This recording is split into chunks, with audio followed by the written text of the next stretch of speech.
নমস্কার স্যার, আবার আপনারা চলে এসছেন। যাকগে চলে এসছেন, তাহলে এই ভিডিওটাও দেখে নিন। মোটামুটি 20 থেকে 25 লাখ টাকার বাজেটে পুষ্প প্রদর্শনী মেলা আর বিজ্ঞান মেলা যৌথ উদ্যোগে হয়। এই বছরটা ছিল রজত জয়ন্তী, মানে সিলভার জুবলি ছিল। তো সিলভার জুবলির মধ্যে বহুতগুলো জিনিস হয়েছে। আমি জাস্ট আপনাকে একটু হেডিংগুলো গিনিয়ে দিচ্ছি কি কি ছিল, কিন্তু এটা পসিবল ছিল না কি প্রত্যেক জিনিস প্রত্যেক মুমেন্টকে শ্যুট করব ভিডিও ক্যামেরাতে, কেন ব্যাটারি লাইফ আছে, বারবার ওটা চলে যাচ্ছিল। তো যা আমি করতে পেরেছি ওরই আমি ভিডিও কন্টিনিউয়াস বানিয়ে যাচ্ছি, ঠিক আছে। তো যতগুলো হেডিংসগুলো ছিল কি কি ছিল বিজ্ঞান মেলাতে, অ্যাকচুয়ালি 4000 তো শুধু টপ ছিল, ফুলের টপ, সবজির টপ, ফালানা ডিমকানা বহুতগুলো টপ ছিল। ওটা আলাদা একটা মাঠে হয়েছিল। আর বিজ্ঞান মেলা যেখানে যেখানে কালচারাল প্রোগ্রাম, গান, নজরুল গীতি, হিন্দি গান এইসব হয়েছিল, ওখানে বিজ্ঞান মেলা হয়েছিল, যেখানে 20 থেকে 25টা স্টল লাগানো হয়েছিল। প্রত্যেক স্টলের মধ্যে আলাদা আলাদা ধরনের মডেল ছিল। তো আমি জাস্ট একটা হেডিংগুলো আপনাকে গিনিয়ে দিচ্ছি। হাতে কলমে বিজ্ঞান, সায়েন্স মিউজিক, বিজ্ঞান জাদু ছিল, একটা বিজ্ঞান বুক স্টলও ছিল, যার মধ্যে নানা ধরনের বুক ছিল। হ্যাঁ, আলাদা করে আমরা ওটা শর্ট আউট করে আনা হয়েছিল।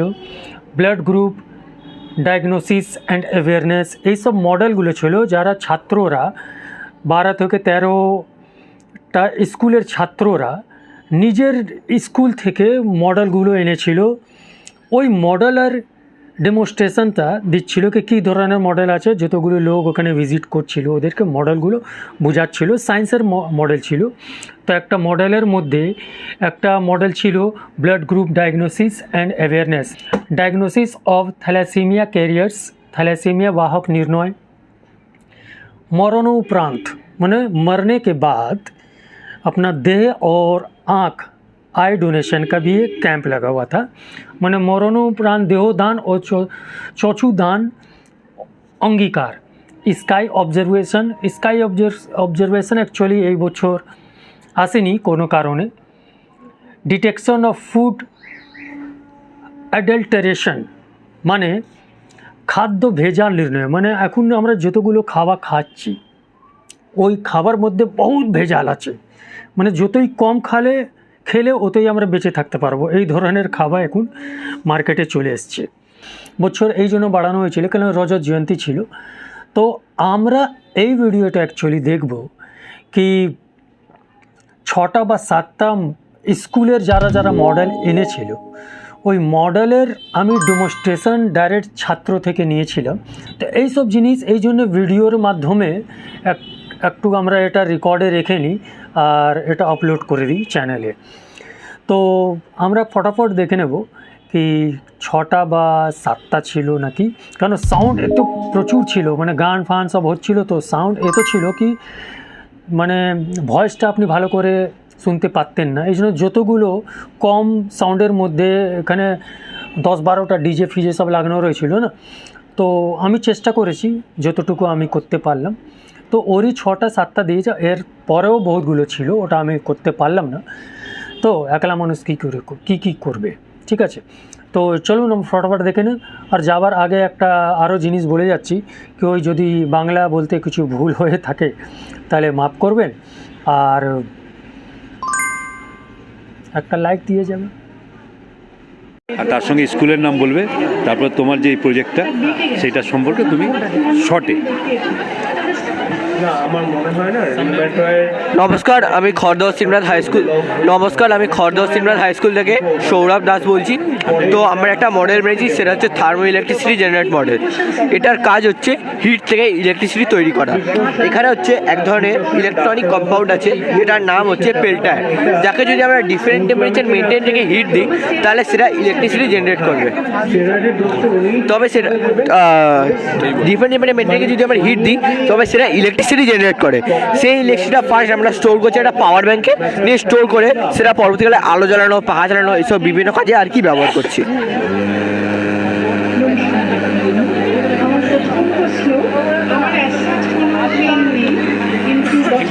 Thank you.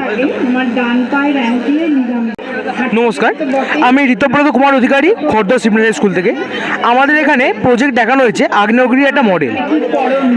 আগ্নেয়গিরি মডেলের মধ্যে আমরা যেটা বোঝা যাচ্ছি সেটা হচ্ছে যে ম্যাগমার স্তরেতে যখন চাপের সৃষ্টি হয় তখন ভূগর্ভস্থ তাপ এবং গ্যাসের বাষ্প বাইরে বেরিয়ে আসতে চায়, তখন সেটা নরম শিলাকে ভেদ করে বাইরে বেরিয়ে আসে এবং স্তরে স্তরে এই ধরনের পর্বতের সৃষ্টি করে, যাকে আমরা বলি আগ্নেয়গিরি। আমরা এখানে একটা সুপ্ত আগ্নেয়গিরির একটা উদাহরণ দিয়েছি, যেমন জাপানের ফুজিয়াম হচ্ছে সুপ্ত আগ্নেয়গিরির একটা উদাহরণ। এবং নরম অংশ থেকে সেই ম্যাগমা বাইরে বেরিয়ে এসে সেখানে তৈরি করাটা লাভা, তার নাম হয় লাভা। আর লাভা জমে গিয়ে শক্ত এই ধরনের শিলা তৈরি করে, যার আমরা বলি ব্যাসাল্ট শিলা। রেল লাইনের ধারে আমরা যে শিলা পেয়ে থাকি। এখানে পটাশিয়াম পারম্যাঙ্গানেট আর গ্লিসারিন ইউজ করা হয়েছে রিঅ্যাকশনের জন্য। হ্যাঁ, এখানে এখন কাজটা হবে।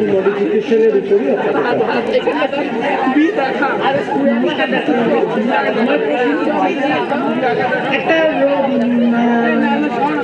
অসুবিধা হয়, সেটা হচ্ছে ভোরের দিকে আমি দেখি ঝিনঝিন করে উঠছে, ঝিনঝিন করে হাতগুলো এরকম বেঁকে যাচ্ছে, ব্যাকা হয়ে যাচ্ছে, ব্যথাও হচ্ছে, ফুলেও যাচ্ছে। এটা কি এরপর আমাদের আরেকটা মডেল সিম্পল পেরিস্কোপ মডেল বা 3D হলোগ্রাম মডেল।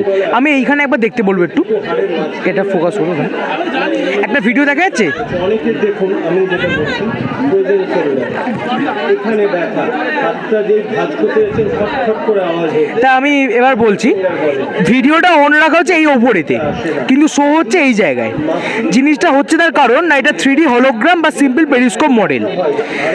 তা জিনিসটার ভেতরে এই ভেতরেতে একটা কাঁচকে রাখা আছে 35 ডিগ্রি অ্যাঙ্গেলে, আর ওপরে একটা ফোনকে রাখা আছে বা তার ভিডিও যেটা চলছে 35 ডিগ্রি অ্যাঙ্গেলের ওপর 90 ডিগ্রি অ্যাঙ্গেল থেকে 35 ডিগ্রি অ্যাঙ্গেলের ওপর 90 ডিগ্রি অ্যাঙ্গেল থেকে আলোটা সরাসরিভাবে পড়ে আমাদের চোখে ফিরে আসছে, ফলে আমরা জিনিসটাকে ভালো করে এখানে দেখতে পাচ্ছি। এর সুবিধা অসুবিধা উভয় আছে। সুবিধা হচ্ছে দীর্ঘক্ষণ সামনে থেকে মোবাইল ফোন দেখলে চোখের ক্ষতি হতে পারে, দূর থেকে দেখলে অত চোখের চাপ কম পড়বে। আর অসুবিধা হচ্ছে আমরা ছবিটা উল্টো দেখতে পাবো, সোজা নয়। যদি সোজা দেখতে চাই তাহলে আমাদের আরেকটা করে 35 ডিগ্রি কাঁচ লাগাতে হবে, যেমন পেরিস্কোপে থেকে থাকে দুটো করে কাঁচ। এর ব্যবহার কোথায় হয়? মূলত অ্যানিমেশনের ক্ষেত্রে ব্যবহারটা বেশি হয়। যেমন লেজারের সাহায্যে আমরা যখন ক্যারেক্টার বানিয়ে নিচ্ছি, তারপরে আমরা এর মাধ্যমে সেটাকে দেখে নেওয়াটা আমাদের কাজটা করে থাকি। Thank you. আমার বন্ধুদের পরিচয় রিজু সাধুকা, শিবনাথ হাই স্কুল থেকে। অনিমেষ কুমার নাম, শিবনাথ হাই স্কুল। আমার নাম সৌরদীপ্ত সাহা, আমরা Ramakrishna mission boys home industrial training centre থেকে এসেছি। আমি সুপ্রিয় বিশ্বাস, আমি Ramakrishna mission boys home industrial ITC থেকে এসেছি, ফার্স্ট ইয়ার। তো আমাদের যে আমাদের প্রজেক্টের নাম হচ্ছে হাইড্রো ইলেকট্রিক পাওয়ার প্ল্যান্ট। তো এখানে কি হচ্ছে, এখানে পাহাড় থেকে জল আমাদের আপার ড্যামে স্টোর হবে। আমাদের জলটা আপার ড্যামে স্টোর হচ্ছে, তো এই জলটা দিয়েই আমরা এখানে টারবাইনটাকে ঘোরাবো। এক মিনিট শুনুন, নি রিপ্লেসমেন্ট নিয়ে আমি ফার্স্টে বলে দিই। আগে ধারণা ছিল 70 পেরিয়ে যাক তারপর নি রিপ্লেস করব।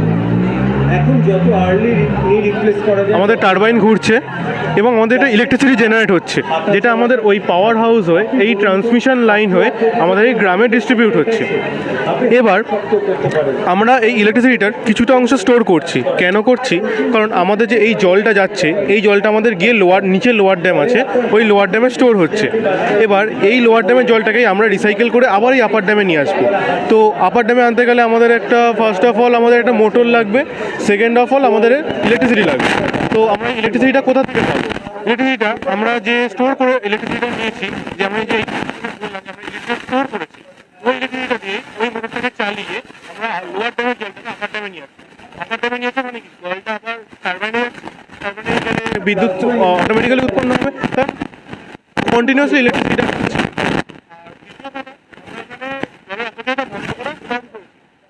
জলের হবেই, কারণ এয়ারে ভেপোরাইজড হবে জলটা।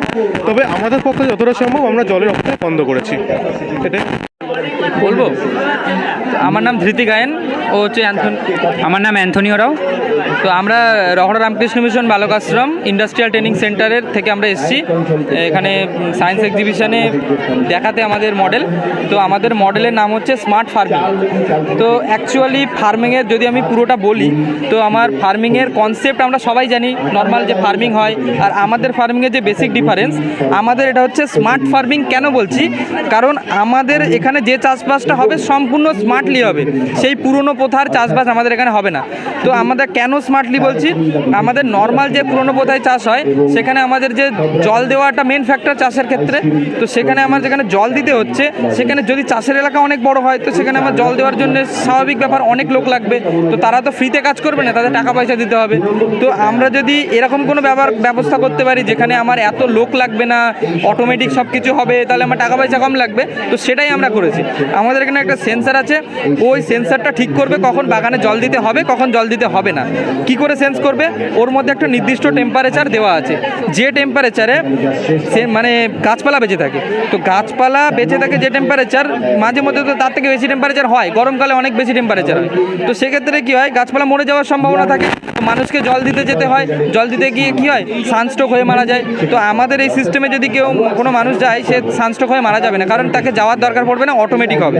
এবার আমাদের এই সেন্সার সেন্স করবে যে এখন গরম হয়ে গেছে। আমাদের কন্ট্রোল প্যানেল আছে, এটা দেখাতে পারেন কন্ট্রোল প্যানেল।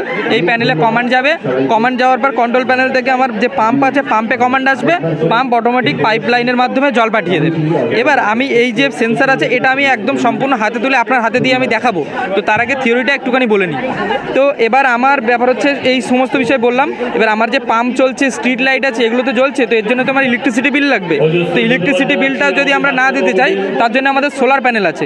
এই solar panel normal solar panel আর এই সোলার প্যানেল আলাদা, কারণ আমাদের সোলার প্যানেলের মধ্যে একটা নির্দিষ্ট বৈশিষ্ট্য আছে, যে বৈশিষ্ট্যের ভিত্তিতে সোলার প্যানেলটার মানে সূর্য যখন উঠবে তখন ও খুলে যাবে ফুলের মতো, যখন সূর্য অস্ত যাবে তখন অটোমেটিক বন্ধ হয়ে যাবে। এবার আমরা কি জানি যে সূর্য পূর্ব দিকে ওঠে, পশ্চিম দিকে অস্ত যায়। তো এটার মানে এটা নয় যে সূর্য ঘুরছে, পৃথিবী ঘুরছে, কিন্তু পৃথিবীর সাপেক্ষে সূর্য ঘুরছে, আমরা এটা জানি। তো আমাদের সোলার প্যানেল যদি একটা জায়গায় ফিক্স থাকে আর সূর্য যদি পূর্ব দিক থেকে পশ্চিম দিকে যায়, তো সূর্যর আলো সবসময় সোলার প্যানেল পর্যাপ্ত পরিমাণে পায় না। দুপুর 12টার সময় একমাত্র সঠিক পায়, মানে মেন সব পায়। তো ও তখনই একমাত্র ম্যাক্সিমাম পাওয়ার জেনারেট করতে পারে। তো আমরা যদি সূর্যের সঙ্গে সঙ্গে আমাদের প্যানেলটাকে ঘোরাতে পারি, তাহলে ও সারা দিন ফুল পাওয়ার জেনারেট করতে পারবে। আমরা এখানে সেটাই করেছি।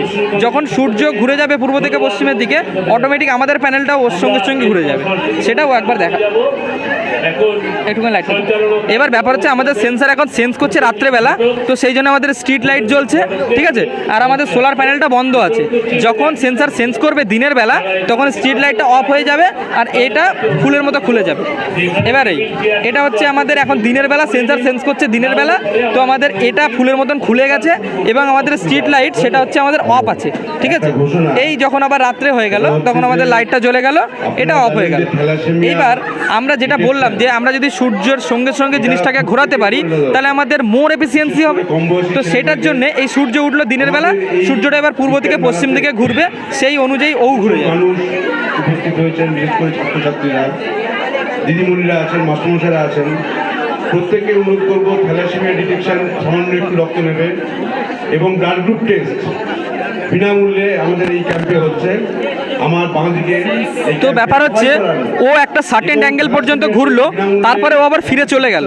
এটার কারণ হচ্ছে আমাদের সূর্য পূর্ব দিকে ওটা পশ্চিম দিকে অস্ত যায়। তো সূর্য পূর্ব দিক থেকে পশ্চিম দিকে যে গেল, সো অস্ত যাওয়ার শেষ বিন্দু পর্যন্ত এই প্যানেলটা সূর্যের সঙ্গে সঙ্গে গেল।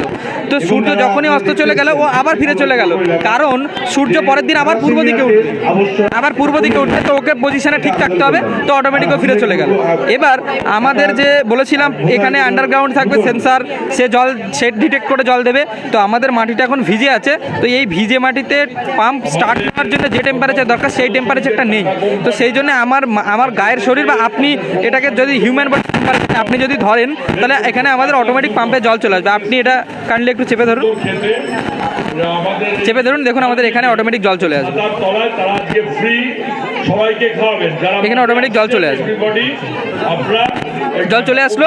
এবার আমি এটা আবার মাটির মধ্যে পুঁতে দিলাম, দিলে কি হলো, মাটিটা তো আমার ঠান্ডা, তো ও সেন্স করছে ঠান্ডা এখন, তো জল আমার দরকার নেই, কারণ গরম পড়লে জল দেবে বলেছিলাম, তো এখন সেন্স করছে ঠান্ডা, তো অটোমেটিক পাম্পটা আবার বন্ধ হয়ে যাবে।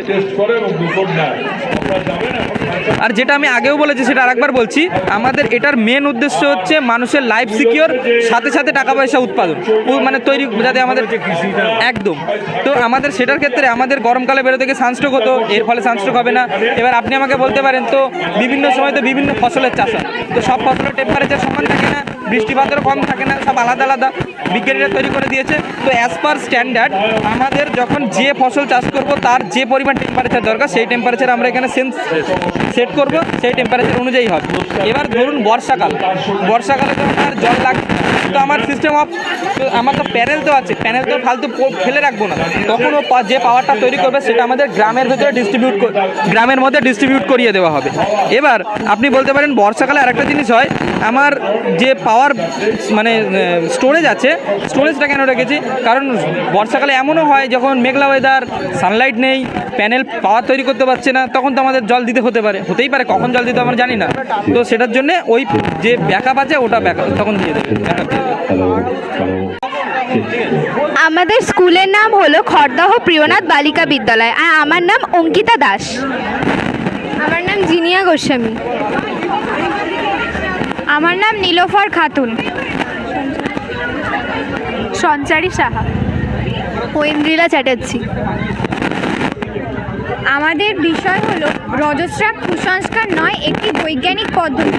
আমাদের সমাজে বহু যুগ ধরে কতগুলি কুসংস্কার রজস্রাব নিয়ে চলে আসছে, যে রজস্রাবের সময় পুজো দেওয়া যাবে না, মন্দিরে ঢোকা যাবে না, গাছে জল দেওয়া যাবে না, রান্নাঘরে ঢোকা যাবে না। এই যে কুসংস্কারগুলি, এটি হচ্ছে সম্পূর্ণ বৈজ্ঞানিক ভিত্তিহীন এবং এগুলো হচ্ছে অন্ধবিশ্বাস। তাই আমাদের উদ্দেশ্য হলো নারীদের মধ্যে এবং আমাদের সমাজে যে এই কুসংস্কারগুলি ছড়িয়ে আছে, এই কুসংস্কার থেকে আমাদের সমাজকে মুক্ত করা। রজস্রাব হলো নারীদের শরীরের একটা অত্যন্ত শারীরবৃত্তীয় ঘটনা এবং এটি অত্যন্ত স্বাভাবিক ঘটনা। এই ঘটনাটি বৈজ্ঞানিকভাবে ব্যাখ্যা করা হয়েছে।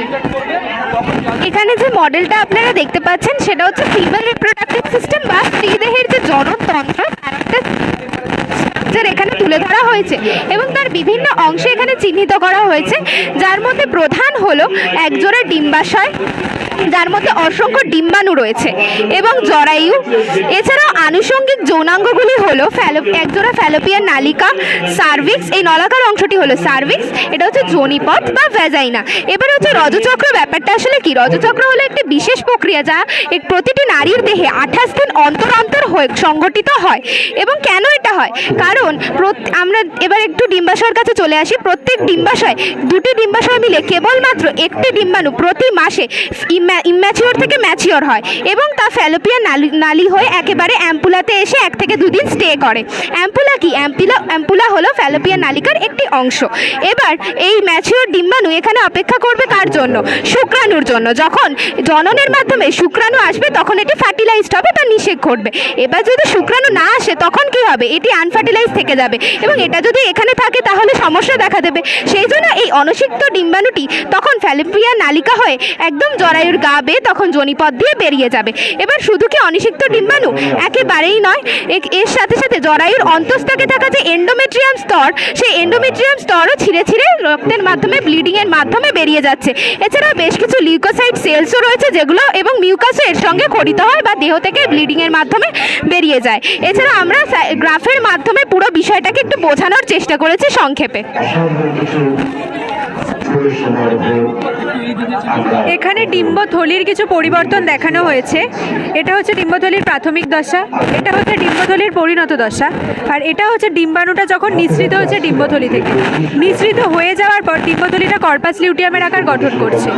এটা হচ্ছে তার পরিণত দশা, এটা তার ধ্বংসপ্রাপ্ত দশা। এবং এই যে পুরো প্রক্রিয়াটা হচ্ছে সেটা কিছু হরমোন ক্ষরণের ফলনেই হচ্ছে। এখানে 4 ধরনের হরমোন কাজ করে, FSH, ইস্ট্রোজেন, LH আর প্রোজেস্টেরন। আর এখানে যেটা দেখানো হয়েছে সেটা হচ্ছে পিরিয়ডসের যে ফ্লোটা হয় সেটা কারোর ক্ষেত্রে 1 থেকে 4 দিন হয়, কারোর ক্ষেত্রে 6 দিন 7 দিন হতে পারে। এখানে এন্ডোমেট্রিয়াম স্তরের যে মৃত কোষগুলো রয়েছে সেগুলো ধ্বংসপ্রাপ্ত হয়ে আমাদের রক্তের মাধ্যমে যোনিপথে নির্গত হয় এবং 4 থেকে 14 দিন পর্যন্ত যেটা হয় সেটা হচ্ছে মেরামতি পর্ব। আর 14 থেকে 28 দিন পর্যন্ত পুরো স্তরটা মেরামতি হয়ে যায়। 28 দিনের পর পুনরায় পিরিয়ডস শুরু। এই সময় কিছু সবথেকে গুরুত্বপূর্ণ বিষয় হলো পরিষ্কার পরিচ্ছন্ন থাকা। এছাড়াও যে সমস্ত নিয়ম মেনে চলা উচিত নারীদের সেইগুলো হলো স্যানিটারি ন্যাপকিন ব্যবহার করা, তারপরে পরিষ্কার পরিচ্ছন্ন থাকা, এটা তো রয়েছে। এছাড়াও রয়েছে রক্তক্ষরণ বা ব্যথা হলে ডাক্তারের পরামর্শ নেওয়া, পুষ্টিকর খাদ্য এবং বেশি পরিমাণে জল গ্রহণ, উপযুক্ত পরিমাণে ব্যায়াম, বিশ্রাম ও নিদ্রা ইত্যাদি প্রয়োজন। নমস্কার, আমি স্বর্ণালী দাস। আমরা কল্যাণনগর বিদ্যাপীঠ ফর গার্লসকে রিপ্রেজেন্ট করতে এখানে এসেছি। ও দীপা চক্রবর্তী এবং ও তানিশা পারভিন।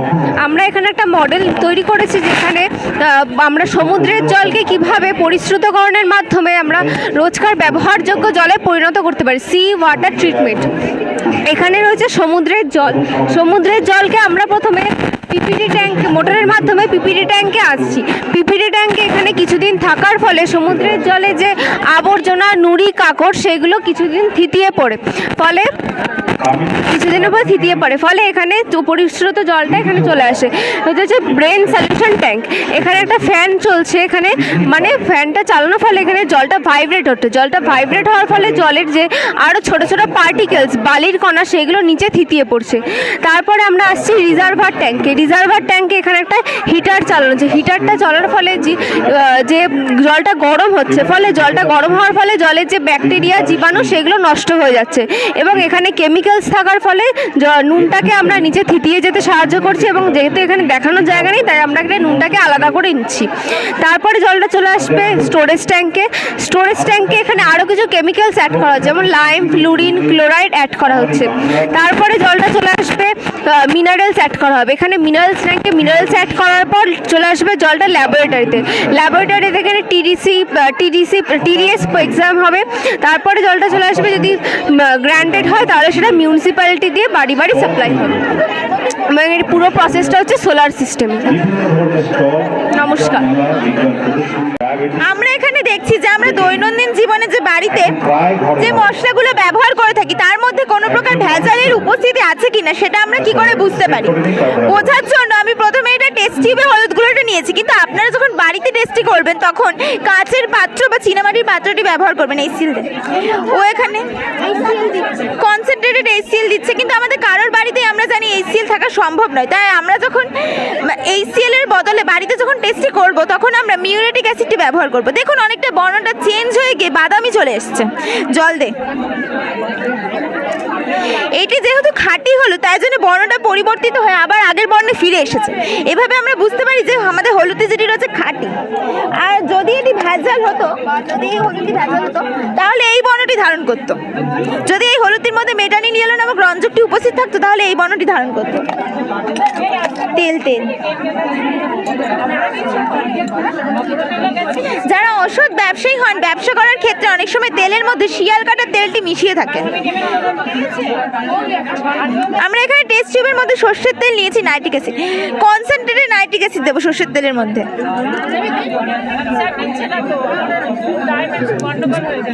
দেখুন দুটো স্তর তৈরি হয়েছে। যেহেতু নাইট্রিক অ্যাসিডটি তেলের থেকে ভারী তাই নাইট্রিক অ্যাসিডটি রয়েছে নিচে, আর তেলটি যেহেতু হালকা তাই জন্য ওপরে ভাসছে। তো এবার যদি তেলের মধ্যে যদি শিয়াল কাটার তেলটি উপস্থিত থাকতো তাহলে নাইট্রিক অ্যাসিডের রঙটি চেঞ্জ হয়ে গিয়ে হলুদ বা কমলা বর্ণ ধারণ করতো। যেহেতু এটি খাঁটি তাই জন্য এটি সাদা বর্ণই রয়ে গিয়েছে। আরও আছে গোলমরিচ, বলবো গোলমরিচ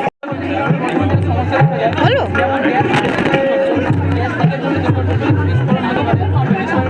Good evening. I am Rona Ghosh from Rohda Ramkrishna Mission Boys Home High School from class 8. আজকে আমাদের প্রজেক্ট হলো হেমোডায়ালিসিস। এবার আমার নাম হচ্ছে Sourishdeb from Ramakrishna mission boys home class 8।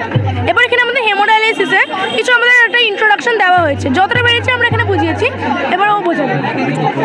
মানুষের কিডনি যখন 80 to 90% ফেলিয়ার হয়ে যায় তখন হেমোডায়ালিসিসটা করা হয়।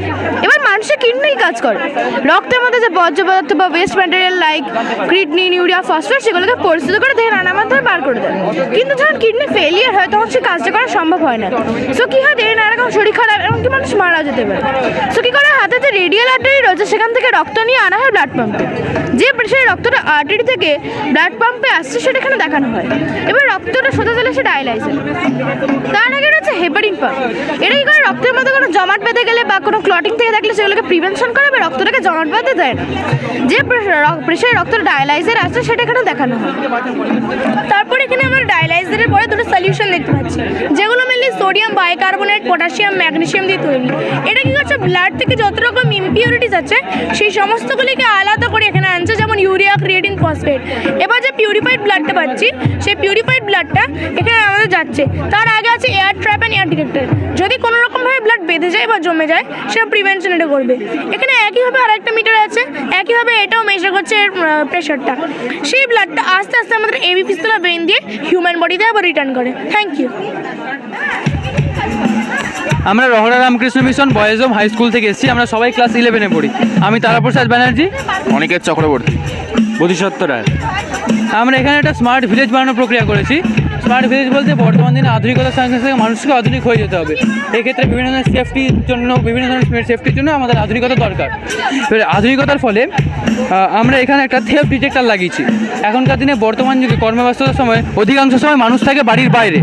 সেক্ষেত্রে আপনার রুমের সেফটি বা আপনার বাড়ির সেফটি লাগবে। যদি আপনার অবর্তমানে আপনার বাড়িতে না থাকাকালীন যদি কেউ আপনার বাড়িতে চোর ডাকাত হতে পারে বা কোনো বহিরাগত ব্যক্তি হতে পারে, যদি আপনার বাড়িতে প্রবেশ করে সেক্ষেত্রে আপনি সেটা জানতে পারবেন না। কিন্তু যদি থেফট ডিটেক্টরটা লাগিয়ে রাখেন তাহলে বাড়িতে কোনো আপনার অবর্তমানে কোনো ব্যক্তি প্রবেশ করার সাথে সাথেই এখানে থেফট ডিটেক্টর একটা আওয়াজ অ্যালার্ম বেল দেবে এবং সেই নোটিফিকেশনটি আপনার কাছে চলে যাবে। এর ফলে আপনি খুব সহজেই জানতে পারবেন আপনার অবর্তমানে বাড়ি থেকেও প্রবেশ করেছে কিনা। এছাড়াও আমরা এখানে একটা গ্যাস ডিটেক্টিং সেন্সার লাগিয়েছি, যার ফলে বর্তমান দিনে গ্যাস লিকেজের ফলে বিভিন্ন ধরনের দুর্ঘটনা ঘটছে। গ্যাস লিকেজের ফলে বিস্ফোরণ অবধি হতে পারে, বিস্ফোরণের ফলে মানুষের প্রাণহানি হয়। আবার এমন ক্ষেত্রে এমন হয়ে থাকে যে বাড়িতে গ্যাস লিক হচ্ছে অথচ আপনি সেটা বুঝতে পারছেন অনেক পরে, সেক্ষেত্রে তো বিপদ এড়ানো সম্ভব হয়ে ওঠে না। কিন্তু যদি এই গ্যাস লিকেজ ডিটেক্টর সেন্সারটা লাগিয়ে রাখেন তাহলে গ্যাস লিক করার খুব সঙ্গে সঙ্গে এখানে একটা অ্যালার্ম বেল বেজে উঠবে এবং সেটি আপনি জানতে পারবেন। এর ফলে যে কোনো ধরনের বিপদ এড়ানো খুব সহজ হয়ে যাবে। এছাড়াও এখানে একটা আমরা অটো গেটের ব্যবস্থা করেছি। যদি বাড়ির সামনে দিয়ে কোনো গাড়ি যায় তাহলে গেটটি অটোমেটিক্যালি খুলে যাবে এবং গাড়িটি চলে যেতে পারবে। এর ফলে আধুনিকতার সাথে সাথে এগুলি খুব ধরনের করা হচ্ছে। আর এখানে পুরো যে প্রজেক্টটা করা হয়েছে, পুরো প্রজেক্টটা সোলার প্যানেলের মাধ্যমে করা হচ্ছে। আমরা সোলার প্যানেলকে কেন বেছে নিলাম, বর্তমান দিনে পরিবেশ দূষণ ঘটছে, CO2, CFC জাতীয় বিভিন্ন গ্যাসের কারণে বা গ্লোবাল ওয়ার্মিংও ঘটে থাকে। এর ফলে পরিবেশের ক্ষতি হচ্ছে। পরিবেশের ক্ষতির কথা মাথায় রেখে, পরিবেশের ক্ষতি যাতে কমানো যায় সেই সমস্ত কথা মাথায় রেখে, পরিবেশের রক্ষার স্বার্থে এবং ফিউচারের যাতে সব ভালো হয়ে থাকে সেই জন্য স্বার্থে আমরা সানলাইটকে ব্যাটারির মাধ্যমে রিস্টোর করে সেটা সোলার প্যানেলের মাধ্যমে পুরো প্রজেক্টটাকে সার্ভ করেছি।